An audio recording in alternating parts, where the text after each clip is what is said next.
ამ წუთებში პარტია ქართული ოცნების აღმასრულებელი მდივანი მამუკა მდინარაძე განცხადებას აკეთებს პირდაპირ ეთერში ვთავთ პარტიის ცენტრალურ ოფისს. Იტყოდნენ ხოლმე და მადლობით დავიწყო. Პირი მადლობა მინდა გადაუხადო თითოეულ მხარდაჭერს, რომლებმაც მხარი დაუჭირეს ქართულ ოცნებას და საკუთარ სამშობლოს მიუხედავად უდიდესი ფსიქოლოგიური წნეხისა და ზეწოლისა ქვეყნის გარედან თუ ქვეყნის შიგნით, მიუხედავად უპრეცედენტო დეზინფორმაციის ნიაღვრისა, რომელიც ჩვენი ქვეყნის წინააღმდეგ და ჩვენი პარტიის წინააღმდეგ მოდიოდა, ასევე განსაკუთრებული მადლობა მინდა ვუთხრა ემიგრანტებს, რომლებმაც აი ასეთი მასშტაბური ბულინგის ეს საზღვარგარეთის ბევრ ქვეყანაში განსაკუთრებულია, ამ ბულინგის მიუხედავად მხარი დაუჭირეს ქართულ ოცნებას 5000-მდე ადამიანს განსაკუთრებულ მადლობას გადაუხდით. ასევე მინდა მადლობა გადაუხადო ყველა სახელმწიფო უწყების წარმომადგენლებს, რომელმაც გუშინ უზრუნველყო და მთელ წინასაარჩევნო პერიოდში, რომ კანონით დაკისრებული მოვალეობები პირნათლად შეესრულებინათ და უზრუნველყოფილი ყოფილიყო ისეთი გარემო, მათ შორის ცესკოს სხვა სამსახურებს ეს იქნება შინაგან საქმეთა სამინისტრო თუ სხვა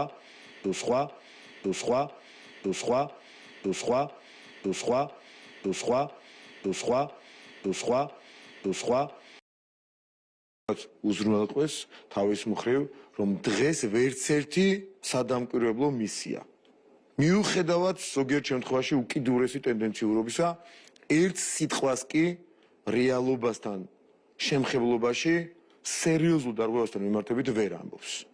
ამიტომ ყველას მინდა მადლობა გადაუხადო, ვინც ამ პროცესებში იყო ჩართული, ერთი მხრივ სახელმწიფო ინსტიტუტების მხრიდან და მეორე მხრივ კიდევ ერთხელ უღრმესი მადლობა ჩვენს ამომრჩეველს, რომელმაც მიიღო სწორი ანალიზზე, საკუთარ პასუხისმგებლობაზე დაფუძნებული გადაწყვეტილება და ჩვენს შესაბამისად ამ მადლიერების და საკუთარი ვალდებულების ფარგლებში, რაც ყველა ხელისუფლებას უნდა ქონდეს გათვითცნობიერებული, მზად ვართ, რომ კიდევ მეტი ძალისხმევით და შემართებით მათი იმედები გავამართოთ. ხა ორი დღის განმავლობაში რაღაც ფეიქ კამპანიას აწარმოებენ, მაგრამ შეიძლება ითქვას, რომ წინა პერიოდისგან, მაგალითად 2020 წლისგან განსხვავებით, ეს ფეიქ კამპანიას არ გამოდის, ჯერჯერობით ვერ დაასახელეს რაიმე არგუმენტი, რაც შეიძლება შემხებლობაში ყოფილიყო ოდნავ მაინც რეალობასთან.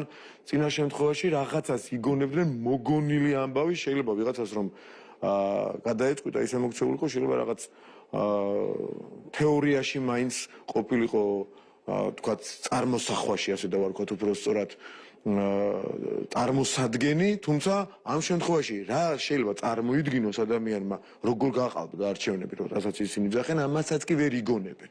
აი წარმოიდგინეთ, ერთ-ერთი არგუმენტი იყო, რომ თითქოს ჩვენ გავაყალბეთ დაახლოებით 300,000-მდე ხმა. ანუ მათ ხო დაწერეს 40%. ისინი იგონებენ ამბავს, რომ 300,000-მდე ხმა გაყალბოთ. წარმოუდგენელი ამბავი, აი, უბრალოდ სერიოზულად ამას ლაპარაკიც არ შეიძლება. მერე რატო აყენებენ ამ მარნეულს ბოლნის და დმანის შეურაცხყოფას არ ვიცი, იქაური ამომრჩევლის არჩეულიაო, ქართული ოცნების ხელისუფლებაო და სხვაგან თითქოს მათ მოეკოთ. მაგალითად, მე შემიძლია მაგალითად მოვიყვანო თბილისის მაგალითი, რამხელა გაუმჯობესება ჰქონდა ხმებთან მიმართებაში. თაწმინდაზე მაგალითად ნაცვლად წინა საპარლამენტო არჩევნებში მიღებული 13,000 ხმისა მივიღეთ 14,500-ზე მეტი. ვაკეში 25,000-ის ნაცვლად 29,000, საბურთალოზე 31,000-ის ნაცვლად 27,000, ბრძანიში 8,000-ის ნაცვლად 11,000 ვამრგვალი ბუნებრივი ამ ციფრებს. ისანში 23,000-ის ნაცვლად 28,000, სამგორში 30,000-ის ნაცვლად 36,000, ჩუღურეთში 16,000-ის ნაცვლად 18,000, დიდუბეში 15,500-ის ნაცვლად 17,500, ნაძალადევში 28,500-ის ნაცვლად 34,000, გლდანში 28,000-ის ნაცვლად 34,500 და ასე შემდეგ და საერთო ჯამში. რაც არ უნდა გასაკვირი იყოს და შთამბეჭდავია ციფრები. რაც არ უნდა გასაკვირი იყოს, წინა საპარლამენტო არჩევნებთან შედარებით ქართულმა ოცნებამ თავისი საარჩევნო შედეგები გააუმჯობესა 190,000 ხმით დაახლოებით. ანუ წინა საპარლამენტო არჩევნებთან შედარებით 190,000 ადამიანით მეტმა დაგვიჭირა მხარი.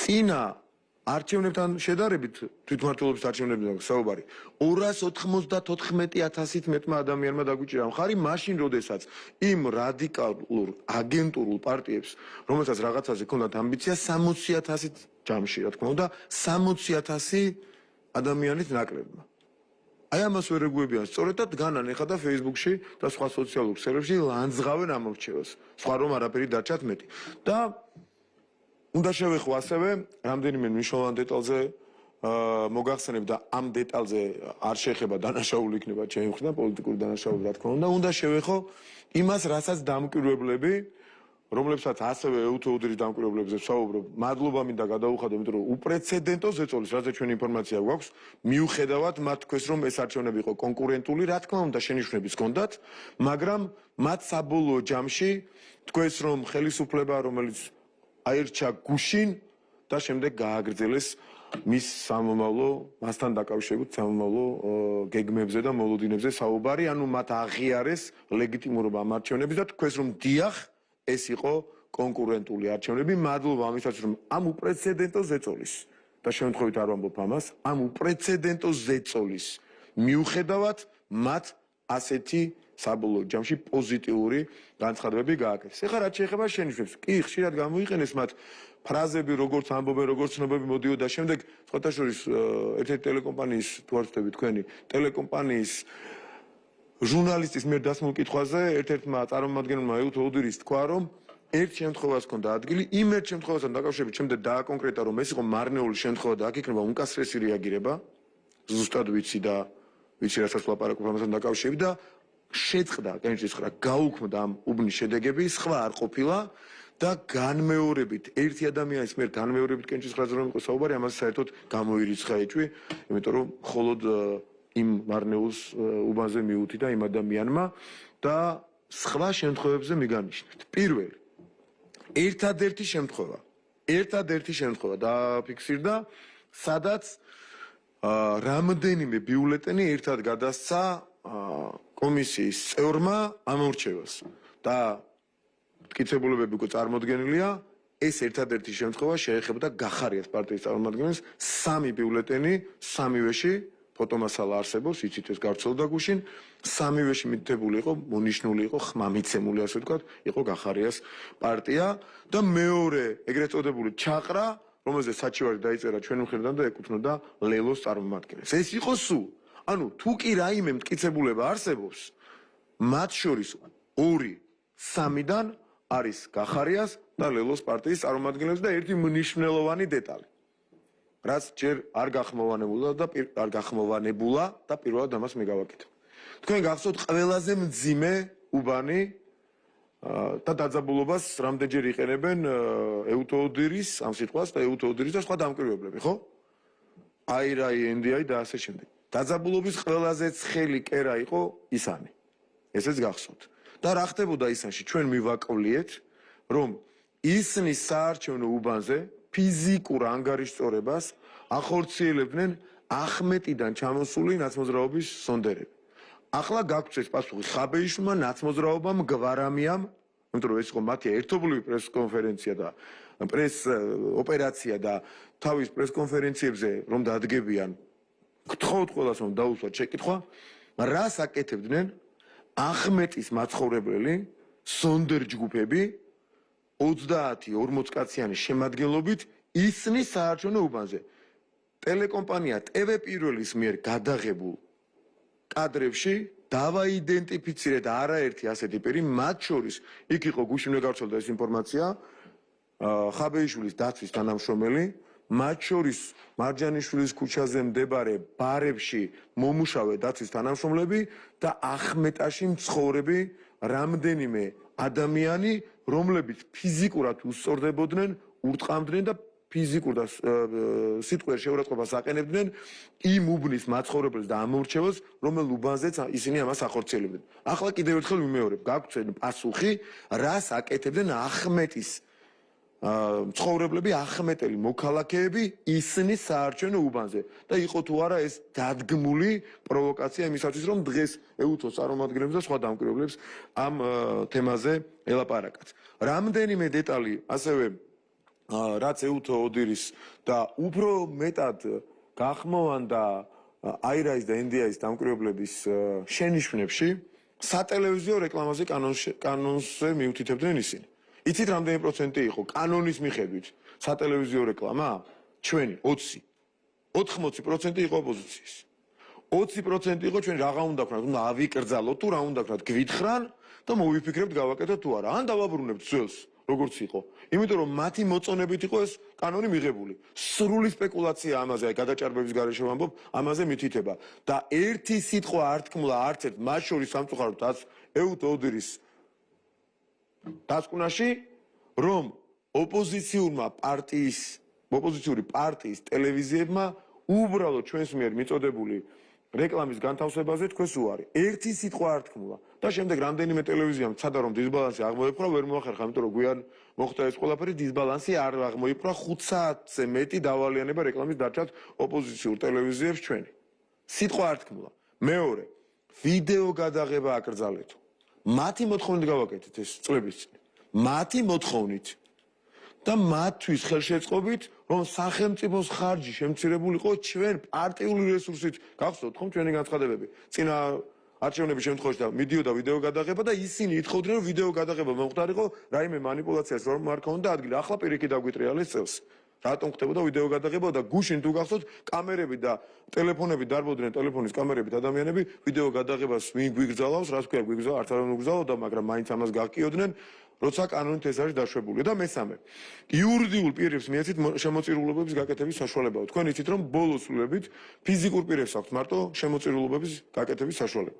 აქვე ვისარგებლებ შემთხვევით რა ყველა ბიზნესმენს, ყველა ადამიანს, ყველა იმ პირს რომელმაც შემოწირულობა გააკეთა უღრმესი მადლობა მინდა ასევე გადაუხადო, იმიტომ რომ ჩვენი რესურსი მართლაც იყო კარგი და საიმისოდ აბსოლუტურად საკმარისი რომ ჩვენ სრულყოფილი საარჩევნო კამპანია გვეწარმოებინა, ამიტომ დიდი მადლობა ყველა შემომწირულს და ასევე დიდი მადლობა ყველა ჩართულ ადამიანს არჩევნებში, ვინც ორგანიზებას უწევდა ჩვენი ასეთი შთამბეჭდავი კამპანიის წარმოება თითოეულ მოქალაქეს, რომელიც ამ არჩევნებში იყო ჩართული.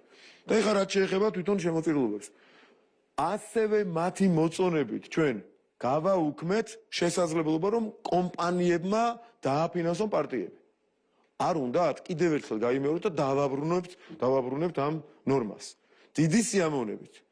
ანუ ჩვენი ტოტი მოვიჭერით. ახლა გვეუბნებიან არ ქონდათ, ანუ შენიშვნის სახით გვაძლევენ, მეტი რომ ვერ მოიფიქრეს ყველაფერი, გვეუბნებიან აირაის და ენდიაის წარმომადგენლები, ეს რატომ გავაუქმეთ, არ ქონდათ საშუალება კომპანიის წარმომადგენლებს დაეფინანსებინათ პარტიებიო. კიდევ ერთხელ გაიმეორონ და ერთ-ერთი პირველივე ცვლილება ეს იქნება და მიუცემთ კომპანიას საშუალებებს კომპანიებს რომ დააფინანსონ პარტიები. არ და მათი მოთხოვნით იყო. და ამას გაღკიოდნენ ჩვენი ოპონენტები რომ არ შეიძლება რომ კომპანიები აფინანსებდნენ ამით მეტი რესურსი ეძლევა მართლ პარტიას. ასეთი ორმაგი სტანდარტების მოქმედებენ, მაგრამ კიდევ კარგი რომ ძალა ეყოთ ეუთო ოდირის წარმომადგენლებს, რომ არ დაქვემდებარებოდნენ მათ მიმართ განხორციელებულ ზეწოლას და საბოლოო ჯამში მათ თქვეს, რომ ეს იყო კონკურენტული არჩევნები და ერთის. არ შევალთო პარლამენტში. ნუ შემოვლენ, მათ მოუწოდებ რომ ნუ შემოვლენ. არც ერთი არ შემოვიდეს, სამუშაო გარემო მაინც იქნება. და იმ საბოტაჟისგან ვიქნებით დაცულები, რა საბოტაჟსაც ისინი მთელი ამ წლების განმავლობაში ახორციელებენ. ურჩევ მეტიც სოზარსუბარმა გადასარევი პოსტი დაწერა წეღან.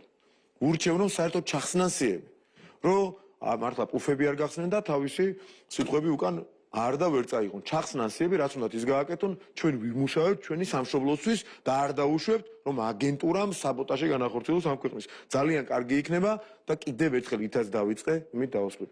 ჩვენ ამომრჩევლებს, რომელთა რაოდენობას თითქმის 200,000-ით გაიზარდა, წინა საპარლამენტო არჩევნებთან შედარებით, უღრმესი მადლობა ასეთი ერთობისათვის, ასეთი მდგრადობისათვის, გარე ზეწოლების, აგენტურის ფეიქ კამპანიის მიმართ და თავისი სამშობლოს ასეთი სიყვარულისათვის და სწორი ანალიზისათვის. ჩვენ ყოველთვის მათ გვერდით ვიქნებით. ბატონ მამკა, რამდენიმე კითხვა მექნება, დავიწყებ ბოლო ახალი ამბით, პრინციპში თქვენ შეეხეთ კოალიცია ცვლილებებისთვის, ამბობს რომ სრულ მასშტაბიან დაუმორჩილებლობას აცხადებენ. თქვენ კი მოუწოდეთ სიები ჩახსენითო, მაგრამ სიების ჩახსნა როგორც ჩანს დღეს ამ ეტაპზე არ არის მათ დღის წესრიგში, მოკლედ არ შემოდიან პარლამენტში, რადგან კონსტიტუციური გადატრიალება მოხდა გუშინო და ჩვენ ვაცხადებთ სრულ მასშტაბიან დაუმორჩილებლობას და იქნება ვიბრძოლებთ ხმების შენარჩუნებისთვის. ალბათ ხმების დაცვისთვის იბრძოლებენ, ასე იყო მათი განცხადება. რა არის თქვენი პასუხი? ნუ შემოხვალთ ამის გარდა. ესე იგი, მეც მოუწოდებ ყველა ადამიანს დაუდგნენ მათ გვერდით, ვისაც კი ოდნავ შეუძლია დაჯერება იმის, რომ 300,000 ხმა შეიძლება გაყავდეს 2 მილიონიდან. აი, ყველას თქო ქუჩაში გამოვიდეს, მათ დაუჭირო მხარი, ვისაც ოდნავ მაინც რეალისტურად ეჩვენება და ამას დაიჯერებს, რომ 300,000 ხმის გაყალბება შეიძლება 2 მილიონიდან. 3 ხმა რომ გაგვეყალბებინა, 300,000 კი არა, რამდენად არასერიოზულია. 3 ხმა 10 კამერა გადაიღებდა და ჩამოიქცეოდა ყველაფერი. 3 ხმა რომ გაყალბებულიყო. და წინასწარ რომ ლაპარაკობდით, წინასწარ. რამდენიმე დღით ადრე ბრიფინგი ჩავატარე და რა მოხდებოდა თუ ისინი მოისყიდნენ რომელიმე ადამიანს და თავის სქემაში გაყალბების ფეიქ კამპანიაში გარევდნენ რა უნდა მომხდარიყო და რა მოხდებოდა ამ შემთხვევაში, რამდენიმე დღით ადრე დეტალების სიზუსტით მოუყევი საზოგადოებას და ერთადერთი ფაქტი იყო რაღაც მტკიცებულების მაგვარი, ისიც დადგმული და ამაზე იქნება უმკაცრესი რეაგირება გამოძიება დაწყებულია, უბანი გაუქმებულია. იყო თუ არა ასე, რამდენიმე დღით ადრე დეტალების სიზუსტით მოუყევი საზოგადოებას.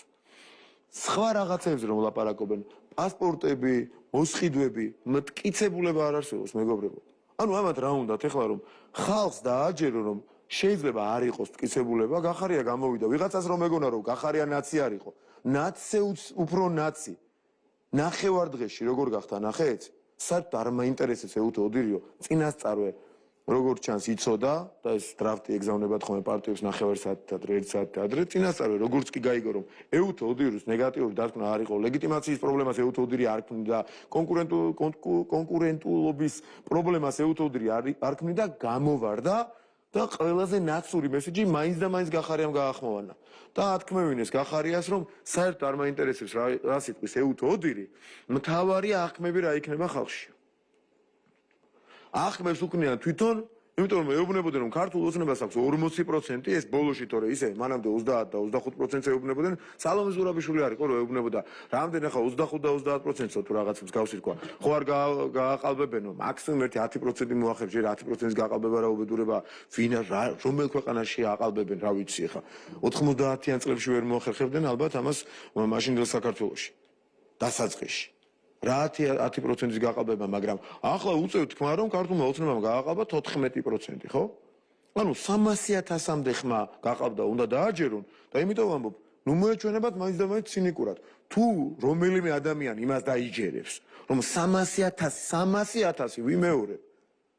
ეს 3,000, 300-იც არ არის, ხო? რაღაც გაყალბების მასშტაბის 300,000 ხმის გაყალბებას რა ადამიანი იჯერებს. ის ძალიან მძიმე ფსიქოლოგიური ტერორის მსხვერპლია.